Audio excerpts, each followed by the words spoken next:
Merhabalar, anne ve babalarımızdan aldığımız sık sorulan sorulardan bir tanesi de çocuklardaki mevcut horlama şikayetinin diş yapısını bozup bozmayacağı sorusudur. Eğer çocuğunuzda gece horlama şikayeti var ise, ağız açık uyuduğunu hissediyorsanız ve görüyorsanız, sabah kalktığında yastığında salya izleri varsa ağız açık uyuma gibi bir problemimiz mevcut demektir. Çocuk hastalarımızda da bu durumla çok sık karşılaşıyoruz. Ağzın açık uyunması çocuğun burun solunumu yapamadığını göstermekte.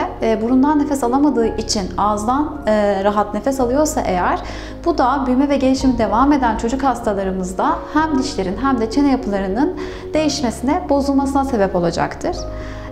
Bu hastalarımızı öncelikle bir kulak burun boğaz doktoruna yönlendiriyoruz.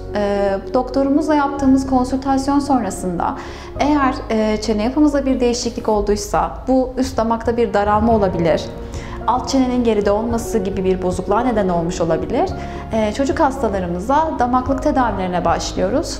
Bu yüzden bu durumun siz velilerimiz tarafından ihmal edilmemesini öneriyoruz. Dinlediğiniz için teşekkür ederiz.